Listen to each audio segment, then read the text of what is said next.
오늘 말씀 제목은 성령이 진리의 영이라면 악령은 거짓의 영이다 라는 제목으로 함께 말씀을 나누도록 하겠습니다. 말씀이 제목이 좀 길지만 사실 어려운 내용이 아닙니다. 네.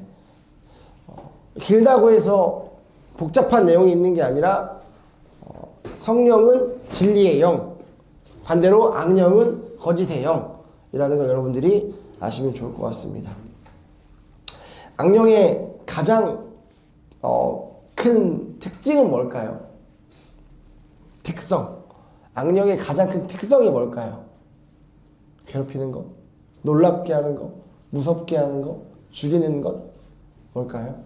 제목에서 알 수 있듯이 악령의 가장 큰 특징은 속이는 영이라는 거예요.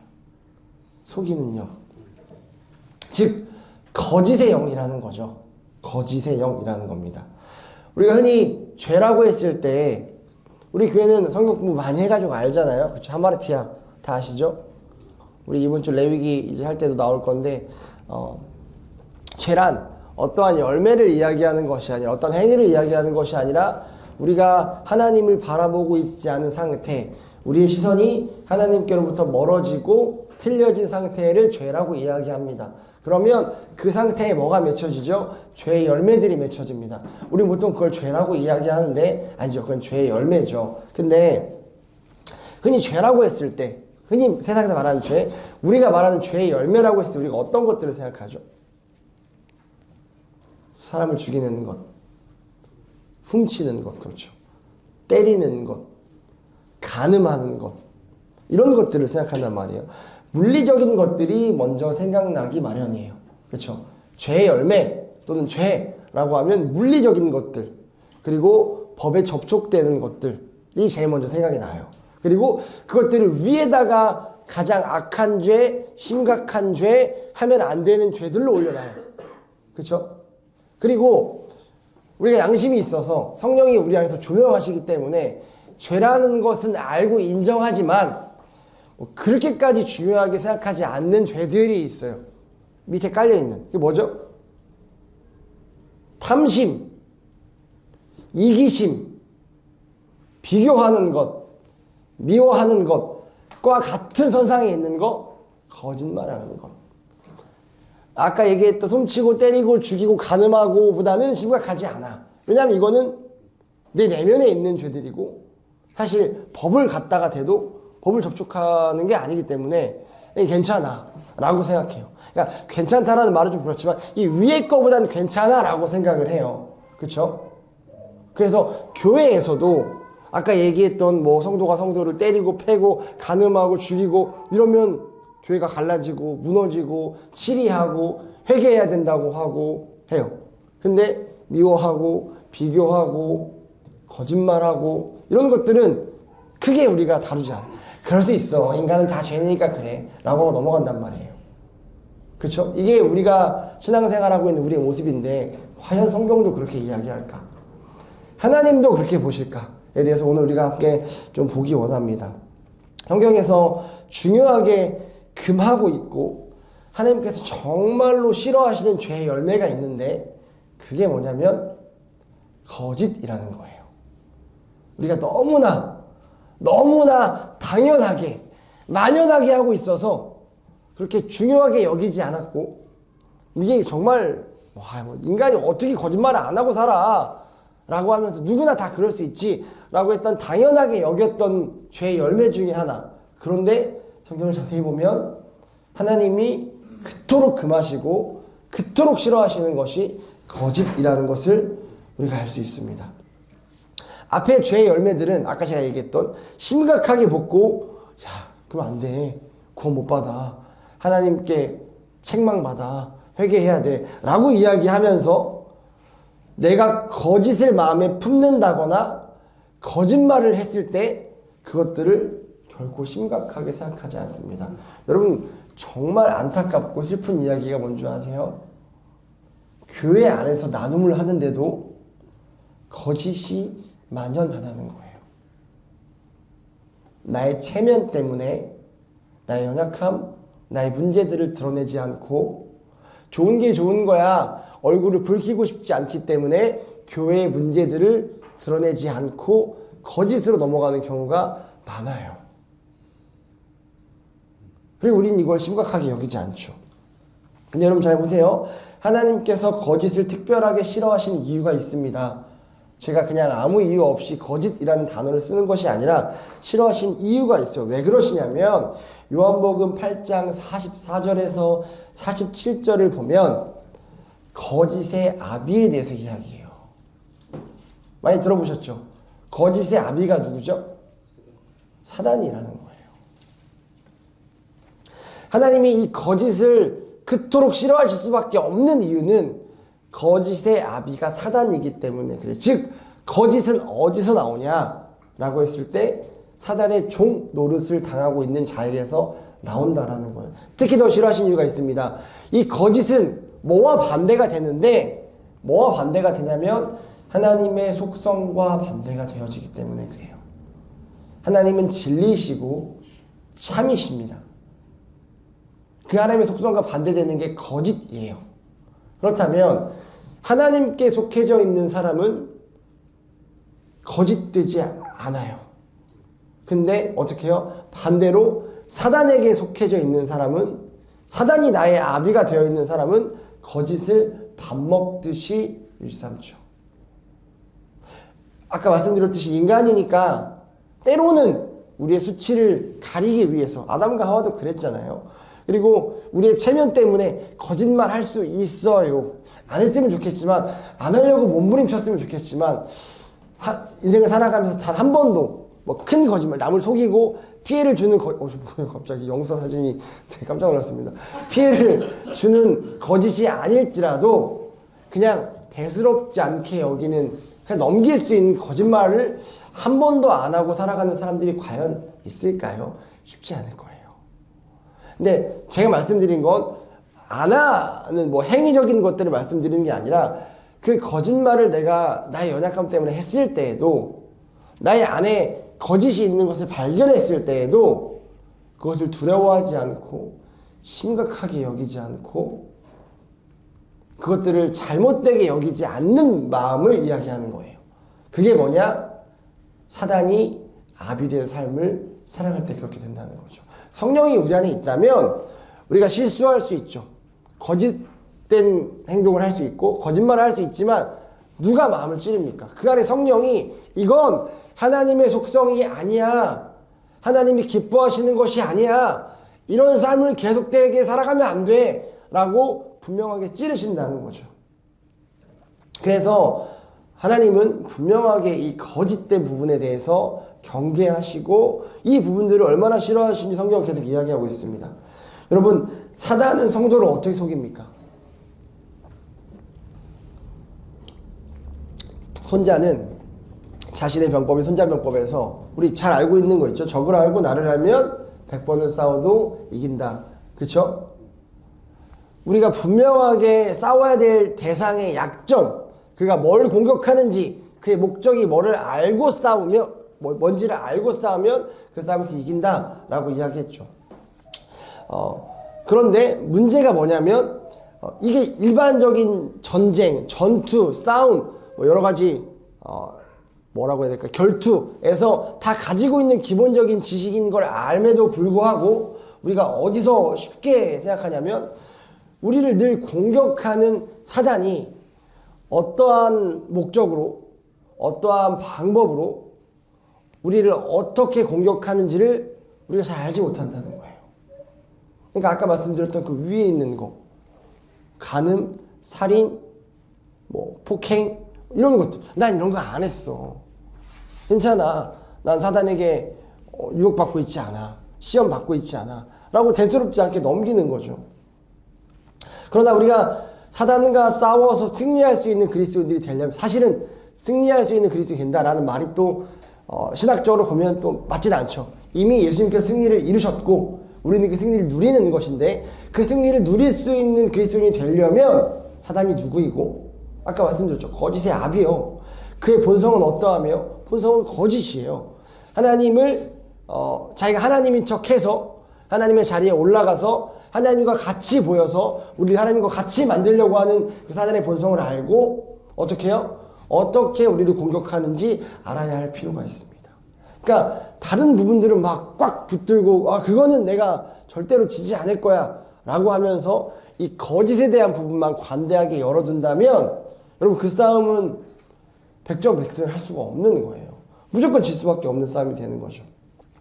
사단이 얼마나 우리를 집요하게 공격하고 무너뜨리려고 합니까? 사단은 뭐와 같이 우는 사자와 같이 집어삼킬 자를 찾고 있다라고 이야기합니다.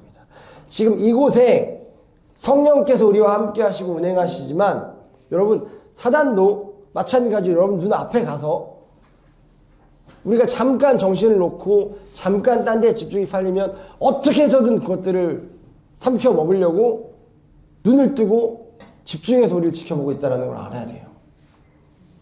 우리의 삶 가운데서도 마찬가지예요. 우리가 늘 삶의 예배를 실패하는 이유가 어디에 있습니까?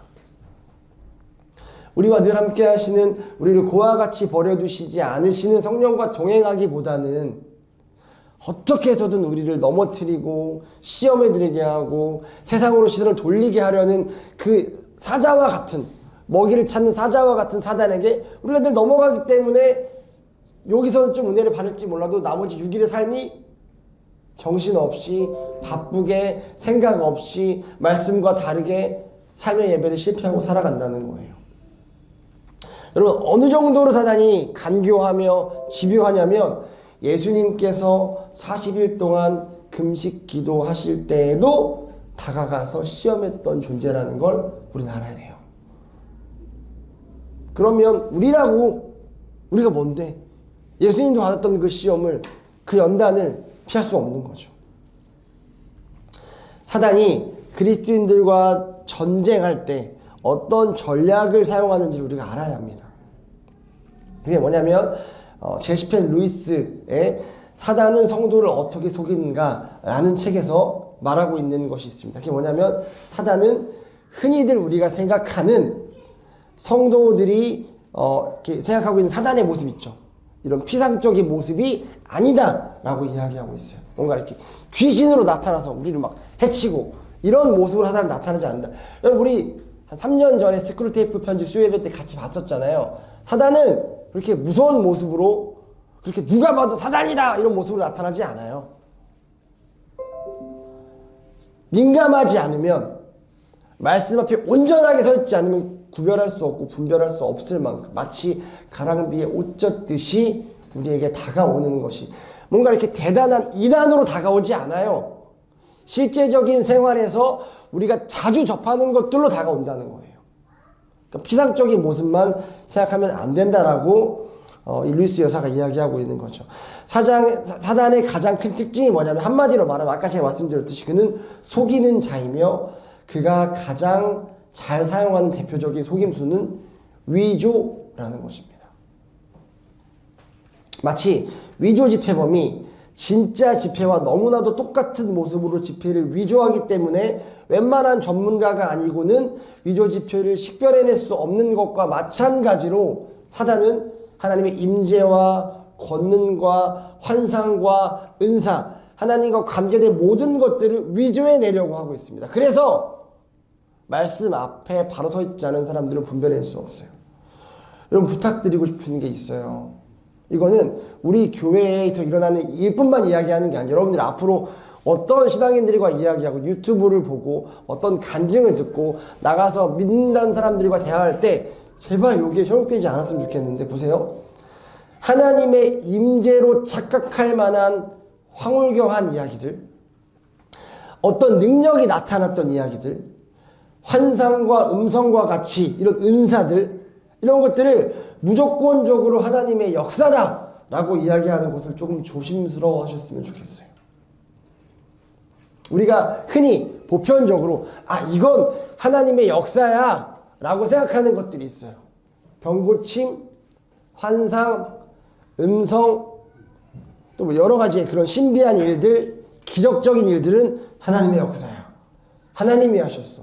황홀경 제일 많이 하는 거 뭐예요? 청년들이 집회 가가지고 그날 그 막 베이스 치면 그냥 기분 좋아져요. 심장 막 흔들리기 때문에.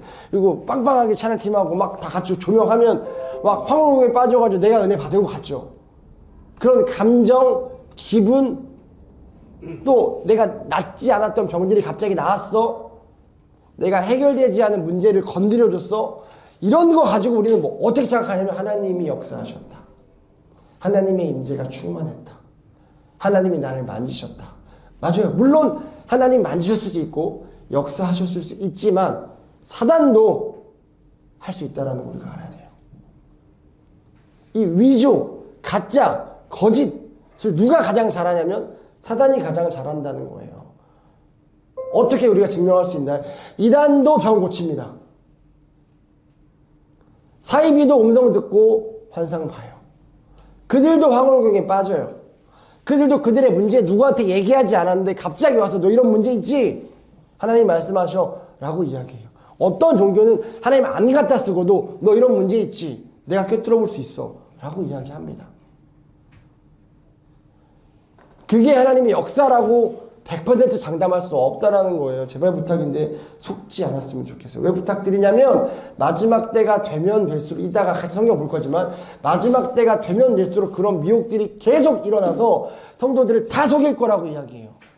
그래서 이 말씀 위에 굳건하게 서 있지 않은 영혼들은 다 속아 나가 떨어진대요.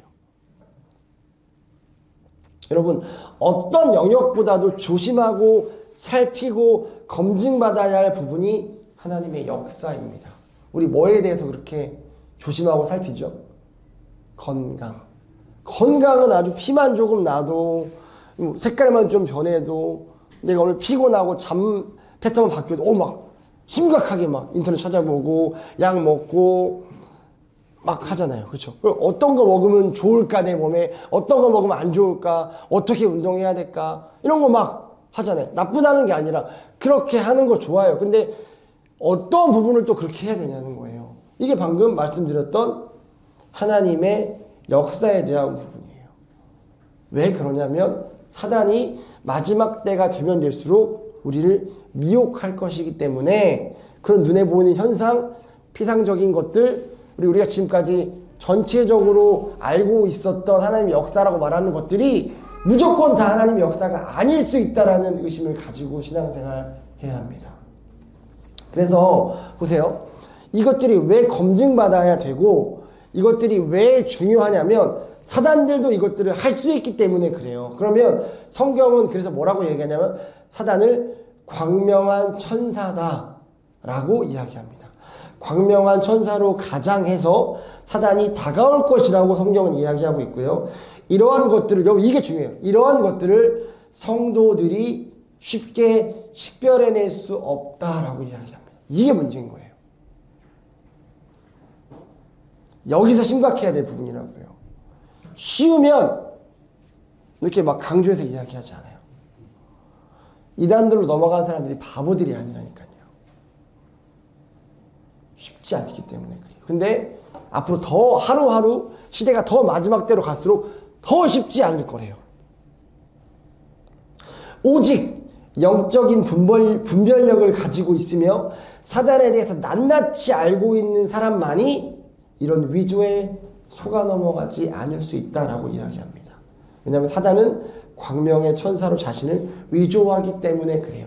제가 이런 비유 많이 드리죠. 위조 지폐를 감별하는 사람들은 여러 가지의 위조 지폐들을 갖다 놓고 그것들을 계속 보면서 이런 위조 지폐도 있네, 이런 위조 지폐도 있네, 이런 가짜도 있네, 이런 가짜도 있네에 훈련을 하지 않고요. 진짜 지폐를 갖다 놓고 그것만 수도 없이 보는 거예요. 그래서 진짜를 확실하게 아는 거죠. 그러면 어떤 위조 지폐를 감별할 때 내가 알고 있는 것이 아니면 그건 가짜가 되는 거죠. 무슨 말이냐면 우리는 지금 가짜 혼란스러운 것이 많은 시대에 살아요. 그럼 우리가 어떤 걸 제대로 알아야 될까요? 진짜, 진리, 이 성경, 하나님, 예수님, 성령님을 올바르게 알아서 사람들은 자꾸 혼란스러워 이게 맞아? 라고 물어볼 때 내가 확실하게 알고 있는 진리와 맞지 않으면 그건 가짜가 되는 거예요. 그렇게 분별해내는 거죠. 그럼 우리가 어떻게 하면 미혹되지 않을 수 있냐? 진리를 알아야 된다는 것입니다. 오늘 본문은 디모데전서잖아요. 이 디모데전서는 디모데전서, 디모데후서, 그리고 디도서와 함께 뭘로 불리죠? 아멘. 목회서신으로 불려요. 그렇죠? 디모데는 바울의 아들 같았던 제자였던 사람이에요. 그래서 바울이 사역하면서 만난 귀한 동역자고 참 믿을만 했던 자예요. 그래서 바울이 에베소에서 사역을 했었는데 그 에베소 지역에 거짓된 복음을 전하고 거짓된 사상을 전하는 자들이 생겼다는 이야기를 듣고 그 에베소에 디모데를 보냅니다. 그리고 이제 바울이 말년쯤 되니까 이 디모데에게 그 에베소에서 목회를 부탁하고 그 목회들을 잘 감당하게 하죠. 거의 죽기 얼마 안 됐을 때 쓴 게 이 디모데의 서신인데, 그래서 목회 서신이에요. 그들이 어떻게 목회를 해야 할지, 그 에베소 교회 담임 목사로서 어떻게 그 교회를 이끌어 가야 할지, 그래서 목회자들이 읽어야 하는 서신이기도 하지만 중요한 게 있어요.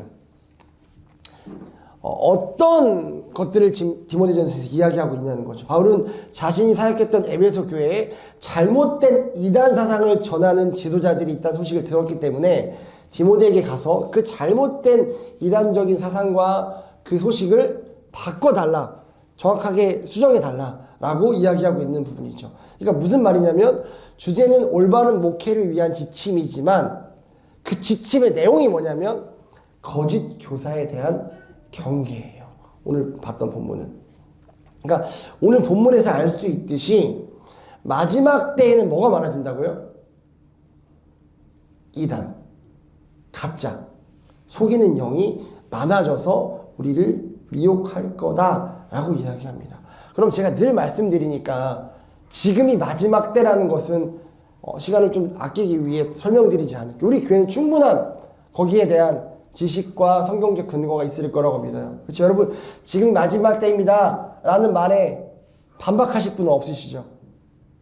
마지막 때예요.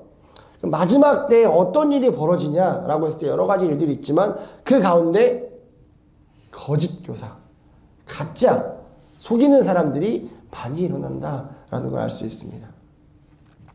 세 번역으로는 오늘 이 속이는 영이라고 되어 있죠.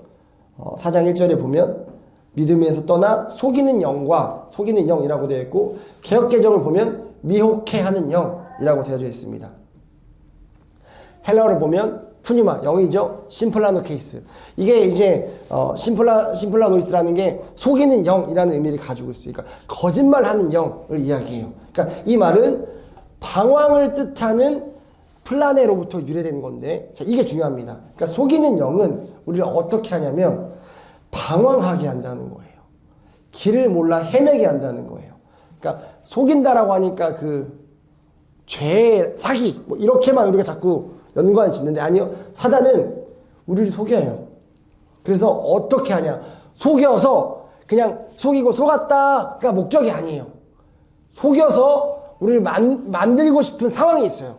우리 상황을 이렇게 만들고 싶어요. 어떻게 하냐면 헤매게 만들고 방황하게 만드는 거예요.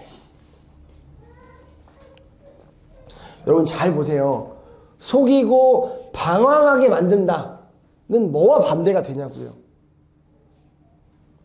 하나님의 자녀들의 상태와 반대가 된다는 거예요. 그러니까 우리는 이렇게 부정적인 본문에서도 그 반대의 하나님을 발견해낼 수 있어야 돼요. 속이는 영은 뭐와 반대예요? 성령과 반대죠. 악령은 우리를 속이죠. 방황하게 하고 헤매게 한다고요. 근데 성령은요? 성령은 우리를 속이지 않죠. 방황하지 않게 하며 헤매지 않게 진리를 가르쳐 주신다. 오르도토메오라고 제가 헬라 말씀드렸죠. 길을 내시는 거예요. 길을. 웨이메이커. 길을 만들어 주신다고요. 헤매지 않게. 그 길을 여러 개로 만들어 놓고 이것도 맞고 저것도 맞고 저것도 맞아라고 어렵게 하지 않아요. 오직 한 길, 예수 그리스도를 제시하고 이 길만이 유일한 구원이야. 이 길만이 너희가 가야 될 길이야. 어렵지 않게 얘기해 주신다고요. 악령은 우리를 헷갈리고 혼동하게 해요. 그럼 성령은 우리를 명확하게 하십니다. 여러분 잠깐 제 눈을 보세요. 이게 되게 중요한 거예요. 여러분 어떤 문제에 대해서, 여러분들의 환경과 상황에 대해서 헷갈리고 혼동하고 있을 때 그것들을 그냥 쉽게 여기고 넘기지 않았으면 좋겠어요. 물론 우리가 하나님이 아니니까 어떻게 모든 벌어진 일들을 바로바로 해석해서 이거야 이럴 수는 없죠. 또 어떤 문제는 우리가 평생 살면서 몸부림치고 하나님 뜻이 어딘지 알려고 해도 우리의 차원으로는, 우리의 지혜로는 알 수 없는 것들이 분명히 있겠죠.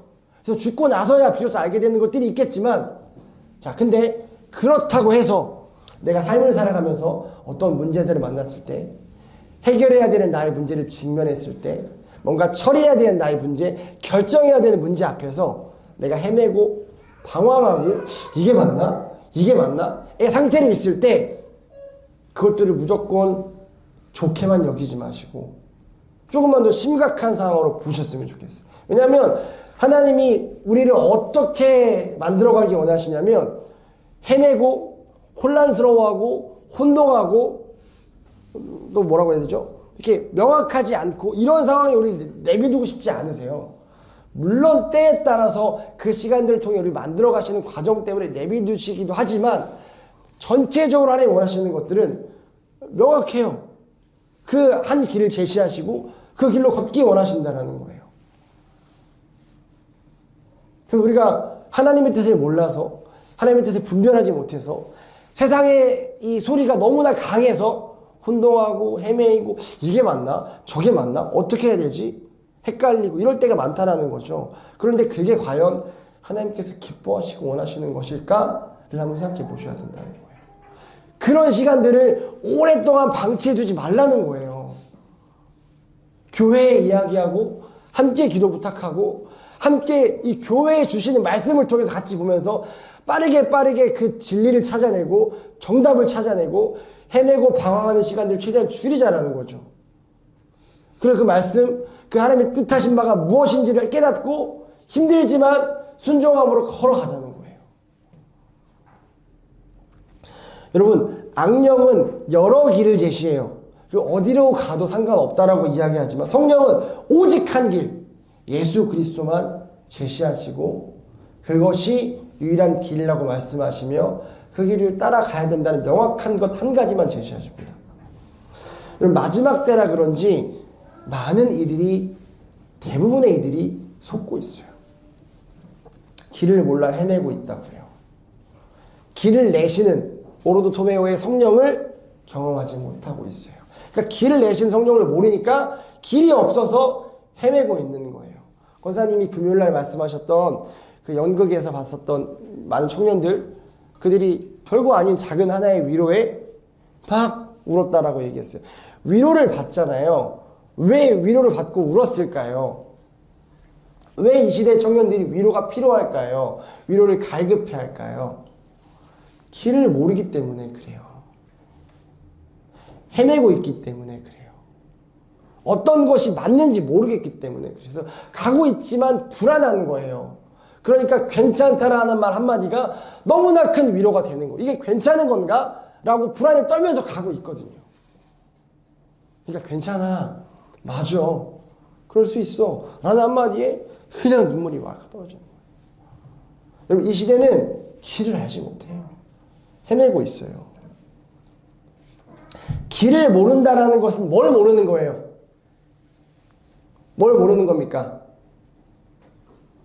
이거 대답이 나왔으면 좋겠어요. 기다려볼게요. 길을 모른다라는 건 뭘 모르는 거죠? 아멘. 요한복음 14장 6절. 내가 길이요 진리요 생명이니 나로 말미암지 않고서는 아버지께로 갈 자가 없느니라. 무슨 말이에요? 길을 모른다라는 건 예수를 모른다는 거예요. 우리는 예수 그리스도를 모르는 시대에 살고 있습니다. 사무엘상 16장 17절을 보면 하나님의 영이 사울에게서 떠나요. 여러분, 이거는 오늘 진짜 중요한 부분이에요. 하나님의 영이 사울에게서 떠나고 여기서 끝나지 않아요. 떠나고 어떤 일이 발생해요? 악령이 와요. 이거 진짜 잘 아셔야 돼요. 이거 되게 중요해요. 그래서 제가 아까 여러분 헤매고 있을 때, 어떤 결정을 못 내리고 있을 때 그 상황을 너무 쉽게 생각하지 말라고 얘기하는 게 이 근거예요. 보세요. 하나님의 영이 떠나자, 물론 사울은 또 계획이 있어서 하나님이 의도적으로 영을 하나님 보내신 건데, 아무튼 이거 중요해요. 하나님의 영이 떠나면 그 자리에 그냥 가만히 내비두는 중간지대가 있는 것이 아니라 그 하나님이 계셨던 그 영의 자리를 악한 영이 자리 메운다라는 거예요. 그래서 사울이 하나님께 버림을 받아요. 하나님께서 작정하셨죠. 다시는 그에게 말씀하지 않으시기로. 그래서 나중에 보시면 알겠지만 말년에 제가 저번에도 말씀드렸죠. 블레셋 군대와 이제 전투 중에 있었는데 길을 모르니까 하나님 떠나셨잖아요. 길이신 예수가 없잖아요. 길을 몰라요. 어떻게 해야 될지, 이거 뭐 싸워야 될지, 가야 될지, 언제 해야 될지 모르는 거예요. 그러니까 구해요. 가르쳐 달라고, 어떻게 해야 되냐고, 살려달라고, 뭐 길을 열어달라고. 근데 작정하셨거든요. 떠나기로, 사울에게서. 그래서 악영이 사울을 지배하고 있거든요. 그럼 뭘 몰라요? 길을 모른다고요. 헤맬 수밖에 없다고요. 그러니까 결국은 답답한 마음에 어떻게 해야 될지 모르겠으니까 무당을 부르잖아요. 그 모습이 사울에게서 나타나요. 왜냐하면 약속하셨거든요. 꿈으로도 우림으로도 선지자로도 내가 너에게 대답하지 않겠다. 이거는 행위적인 걸 이야기하는 게 아니라 내가 너에게서 떠났을 때 벌어질 상황들을 이야기하는 거죠.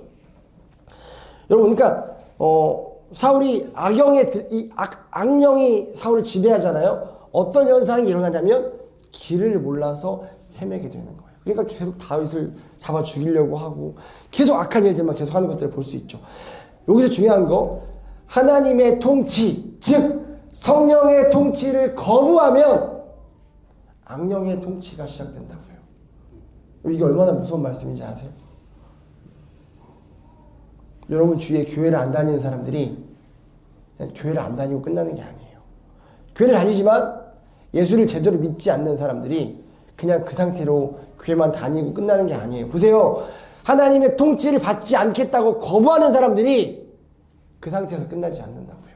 하나님의 통치를 거부하는 순간 악령의 통치가 시작됩니다. 이게 진짜 중요한 성경의 진리예요. 중간 지대는 없어요. 하나님의 통치가 뭐예요? 하나님의 통치가 뭐죠? 천국. 그렇죠. 하나님 나라. 자, 보세요. 하나님의 통치를 거부한다라는 건 뭐예요? 나는 이 땅에 이미 임한하는 나라를 살지 않겠다라는 거예요. 하나님의 통치가 없는 자는 악령의 통치를 받는다고 했어요. 나는 천국을 누리지 않겠다는 중간 지대로 가지 않아요. 중간 지대는 없습니다. 그 순간 그는 어디에 사는 거예요? 지옥에 사는 거예요. 지옥은 시간과 공간과 이런 개념이 아니라고 했잖아요. 하나님이 계신 곳이 천국, 하나님이 계시지 않은 곳이 지옥이에요. 그러니까 사람들이 살면서 예수를 모르니까 지옥 같다. OECD 국가 자살률 1위. 못 살겠다. 눈 뜨니까 산다. 마지못해 산다. 라는 이야기가 만연해 있는 거예요. 분명히 기억하세요. 중간 지대는 없습니다. 우리가 오해하는 게 있어요. 나는 교회 다니고 난 착한 사람이고 나는 법을 위반하지 않고 나는 그렇게 남들이 평가했을 때 나쁜 사람이 아니니까 하나님의 통치를 안 받는다고 해서 이 지옥으로 가진 않을 거야. 중간 지대에서 있겠지. 라고 오해하는데 그런 건 없습니다. 하나님의 통치를 받든지 악령의 통치를 받든지 둘 중에 하나예요. 진리를 알아서 내가 명확하게 그 길을 걸어가든지 아니면 진리와 상관없이 계속 헤매고 방황하든지 둘 중에 하나입니다. 이걸 알아야 돼요. 어떤 기사를 봤어요. 2024년 옥스퍼드 사전 출판부는 작년 한 해에 단어로 뇌썩음, 브레임랏이라는 단어를 선정했는데 이게 저질 온라인 콘텐츠의 과도한 시청이 지적인 능력을 퇴화시키는 부정적인 영향을 미친다는 이야기를 하는 거예요. 우리들 얘기했죠. 전두엽. 영상, 미디어 매체를 자주 접하는 것만으로 전두엽이 마비가 된다는 걸 말씀드렸는데 이게 문제는 뭐냐면 저질 콘텐츠. 더 우리의 영을 속이는 콘텐츠들이 너무나 만연하게 있다는 거예요. 거짓 뉴스와 음모론, 선동을 일삼는 유튜브의 폐해는 온 나라를 혼란과 갈등의 소용돌이에 휘말리게 할 정도로 엄청나게 큽니다. 드디어 벌어졌어요. 이게 이미 이전부터 계속 작업해오고 있었거든요. 사단이. 거짓 뉴스, 음모론, 극과 극을만. 여러분, 이 양극화가요. 지금 정치만 양극화가 아니에요. 교회 안에서도 양극화가 일어나고 있어요. 코로나 시대 이후로 어떤 양극화가 일어나고 있는 줄 아세요?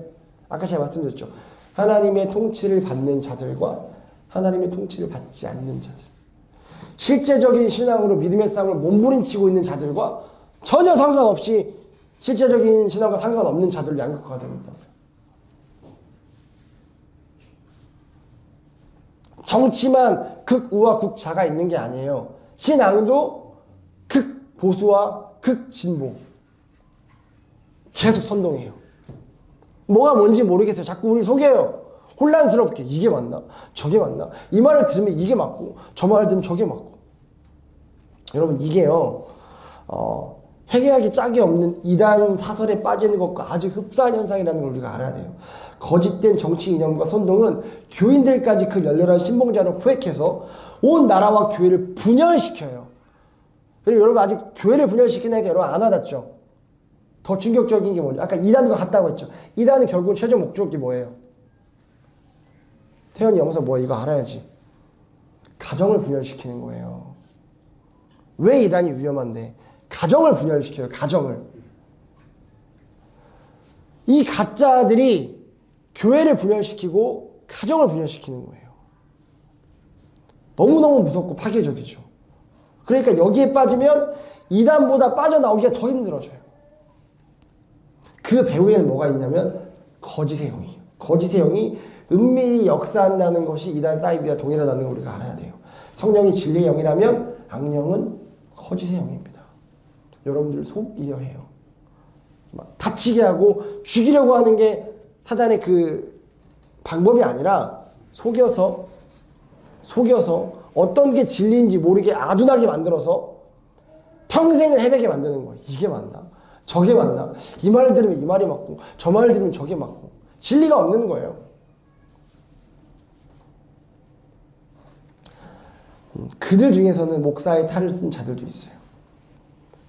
기독교 신앙을 거짓 이념과 야욕을 위한 도구로 변질시키는 것은 이단보다 더 교활하고 사악한 짓이라는 거죠.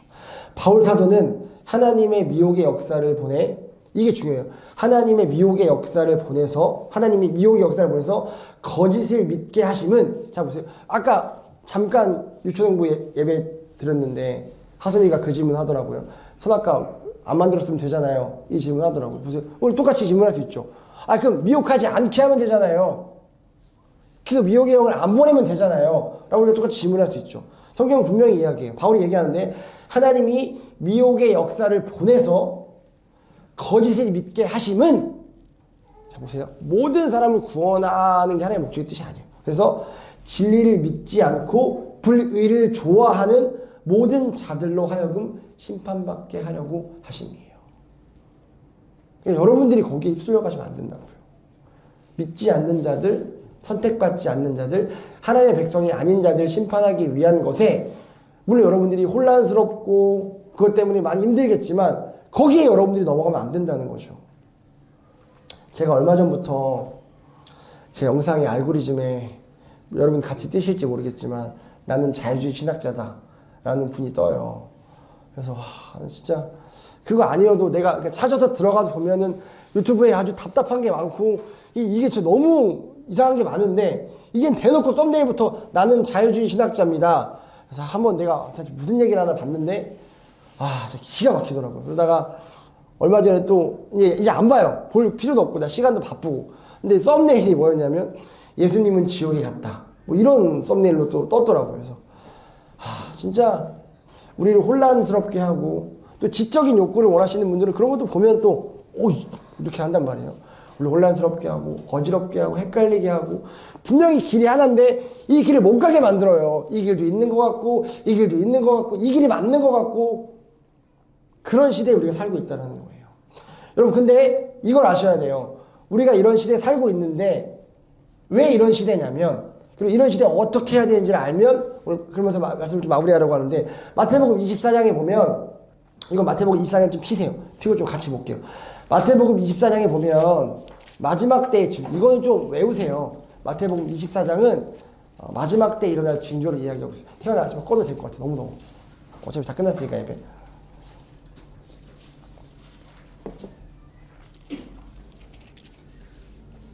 마태복음 24장은 마지막 때의 징조에서 이야기하고 있어요. 자 보세요. 저랑 말씀 하나씩 볼까요? 4절.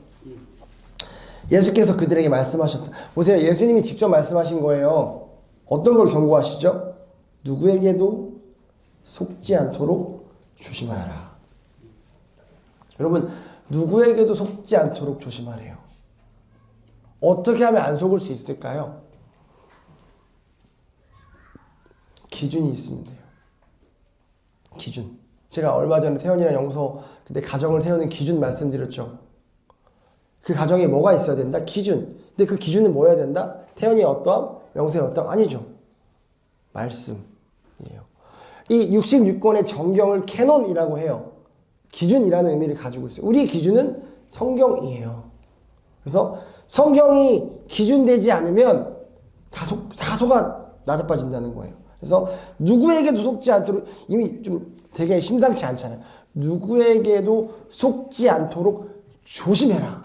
이 마지막 때 일어날 징조인데 어떻다는 거예요? 마지막 때는 누구든지 어떻게 해서든 속이려 든다는 거예요. 자, 그리고 5절 볼까요? 5절. 많은 사람이 내 이름으로 와서 말하기를 내가 그리스도야 하면서 많은 사람들을 속일 것이다. 제가 아까 말씀드렸죠. 기적, 환상, 병고침, 황홀경, 은사 속지 말라고요. 하나님 이름 갖다 대놓고 전혀 하나님이랑 상관없는 것들을 혼란스럽게 만들어요. 속지 말라고요. 왜냐하면 마지막 때 그런 일들이 일어날 거래요. 이제는 하다 못해서 그리스도의 이름을 팔아서 속일 거래요. 이게 뭐예요? 어떻게 해서든 속이겠다는 거예요. 11절 볼까요? 11절. 또 거짓 예언자들이 많이 일어나서 많은 사람들을 홀릴 것이다. 여러분, 거짓 예언자들이 보통이 아니라 많이 일어난대요. 가짜가 판친대요. 이 거짓 예언자들은 죄송해요. 이단만 이야기하는 게 아니에요. 우리가 흔히 말하는 정통 교회에서도 이런 거짓 선지자들, 가짜 목회자들이 성도들을 혼란스럽게 하고 미혹에 빠지게 할 수 있다는 거예요. 다음 주 설교가 여러분 하나님과 우리와의 관계가 양과 목자에 대한 것들을 설명할 건데 여러분들의 진정한 목자는 담임 목회자가 아니에요. 예수 그리스도예요. 여러분 예수 그리스도 붙으셔야 돼요. 안 그러면은 양의 탈을 쓴 이리가 와가지고 여러분 잡아먹는다니까요. 누구도 믿을 수가 없어요. 그렇다고 저를 믿지 말라는 말이 아니라 그런 말이 아니라 여러분들이 저를 믿되 서로를 믿되 분명한 기준을 가지고 있어야 하고 예수 그리스도를 분명하게 나의 목자로 나의 주인으로 기준을 삼고 있어야 혼란스러워지지 않고 미혹당하지 않을 수 있다는 말이에요. 그리고 23절 24절에 가면 거듭 강조해서 경고하시는데 자 보세요. 23절. 그때 누가 너희에게 말하기를 보시오 그리스도가 여기 계시오 혹은 아니요 여기 계시오 하더라도 믿지 말아라. 거짓 그리스도들과 거짓 예언자들이 일어나서 자 이게 제가 아까 말씀드렸던 근거예요. 그냥 만들어내는 게 아니에요. 큰 표징과 기적을 일으키면서 할 수만 있다면 선택받은 사람들까지도 홀릴 것이라. 여러분 보세요. 표징과 기적 앞에 뭐 있어요? 큰이 있어요. 이게 되게 중요해요. 우리는 어디에 속아요? 그냥 기적에 속아요? 안 속아요? 안 속아요. 큰 기적에 속아요. 큰 기적. 자 보세요. 저 보세요. 감기 걸렸어요. 감기 걸렸어요. 남일이 기도해 줬어요. 감기가 나았어요. 기적이에요? 아니에요? 아니에요? 기적이죠. 감기가 나았는데 기도해 줘서 이미 이 감기 낫는 걸 기적이라고도 안 보는 건가요? 네, 기적이죠. 근데 여기에 우리는 마음이 움직이지 않아요. 근데 암에 걸렸어요. 기도했는데 나았어요. 술렁술렁거립니다. 왜요? 큰 기적이니까. 병도 그냥 살짝 어디 다치는 거 이런 거 낫는 거는 그때 잠깐 신기하겠지만 이게 맞는 건가라고 해요. 근데 정말 나을 수 없는 병 이거 도저히 기적이라고밖에 설명이 안 되는 병이 나왔어요. 다 넘어가는 거예요. 정확히 얘기하고 있잖아요. 이 24절에 보면 자 보세요. 큰 표징과 기적을 일으키면서 이게 이 단어가 무섭지 않아요? 할 수만 있다면 이게 아까 우는 사자와 같이 우리를 이렇게 막 잡아먹이려고 하는 그거예요. 할 수만 있다면 선택받은 사람들까지도 홀리려고 한대요. 이게 마지막 때에 일어날 일들이고 그래서 우리가 헤매게 되는 거예요. 방황하게 되는 교회를 다니는데 주일날 예배를 드리고 가는데 나머지 6일은 헤매요. 방황해요. 계속. 그 이유가 뭐냐면 사단의 이것들을 계속 하고 있기 때문에 그러는 거예요. 그리고 이럴 거다라고 하시면서 뭐라고 말씀하시냐면 이제 너네는 그 마지막 때를 어떠한 자세로 어떠한 태도로 어떻게 이겨내야 되는지를 말씀하시는데 그게 이제 이 가장 큰 재난이라는 이 작은 주제를 떠나서 그 다음에 32절부터 보면 무화과 나무의 교훈을 주세요. 항상 비유를 주실 때는 그 앞에 뒤에 내용과 관련되어져서 그것들을 설명하기 위해서 주시는 거예요. 비유를 주시는데 그 비유가 뭐냐면 이런 거죠. 무화과 나무를 보면 너네 분별할 수 있지 않냐. 가지가 연하여지고 잎이 돋으면 너희는 여름이 가까이 왔다는 걸 알지 않니? 너 무화과 나무 보면은 계절을 분별할 수 있는데 성경을 보면은 마지막 때가 언제인지 분별 못하니? 라고 말씀하시는 거예요. 비유로. 분별하라 라고 말씀하시면서 36절에서 44절에 우리가 또 많이 나누고 있는 그날과 그때는 아무도 모른다. 그래서 이게 무슨 말이에요? 그날과 그때는 아무도 모른다는 게 무슨 말이에요? 그 시간이 얼마 남지 않았을 수 있다. 지금일 수도 있다. 너희는 자꾸 그걸 멀리 밀어놓는데 그날과 그때는 아무도 몰라. 심지어 예수님도 몰라. 아버지만 아셔. 그 말은 지금일 수 있다. 그 마지막 때가 얼마 남지 않았을 수 있다를 이야기하시는 거예요. 그러면서 마지막에 어떻게 끝내냐면 25장 우리가 너무나 잘 알고 있는 열처녀의 비유로 이어지면서 그 비유를 통해 이 마찬가지예요.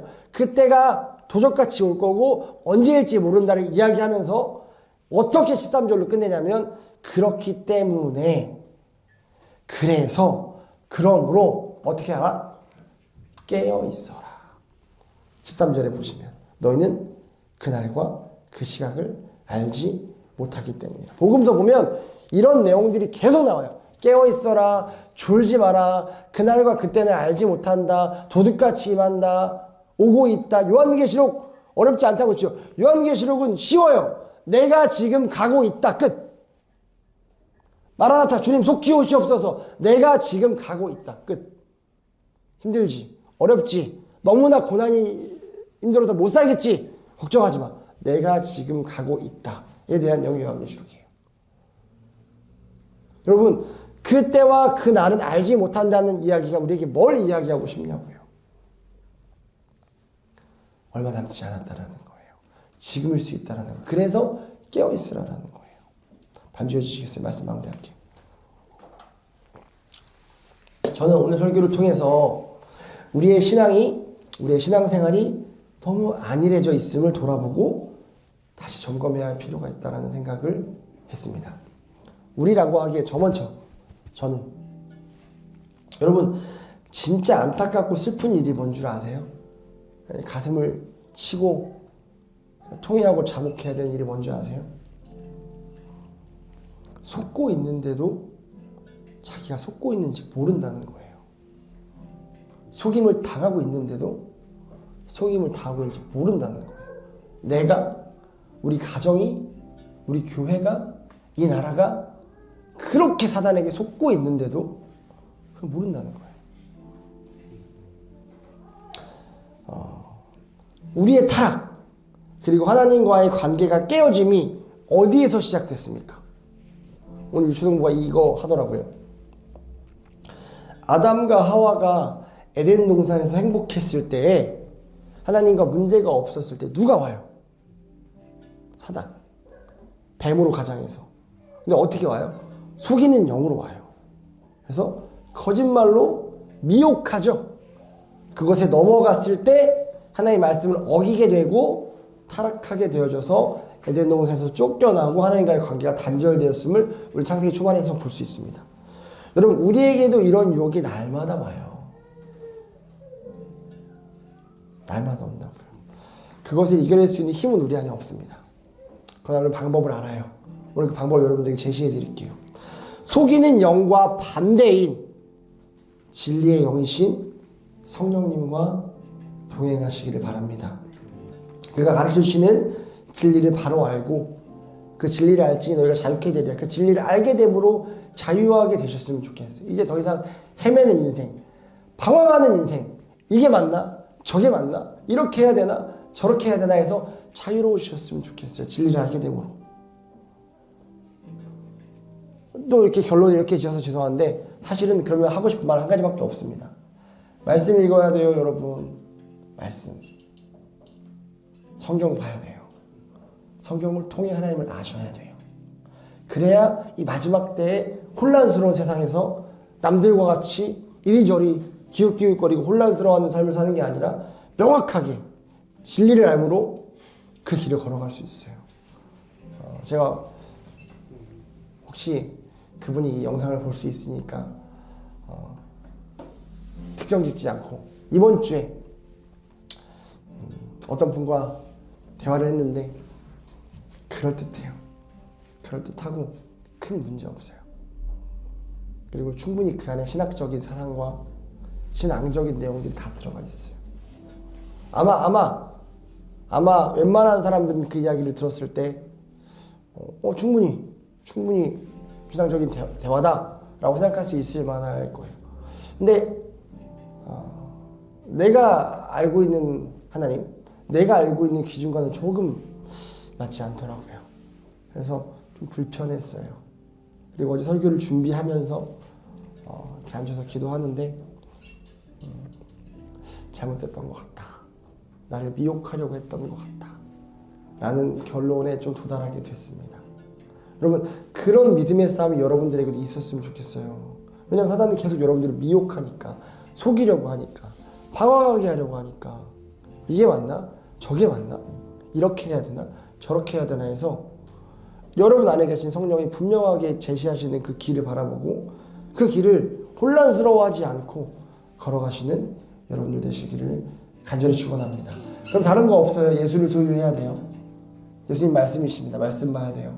말씀을 통해 진리, 정경, 캐논, 기준이 바로 서야 돼요. 그런 한 주를 살아내는 우리가 되기를 간절히 축복합니다. 우리 같이 기도할까요?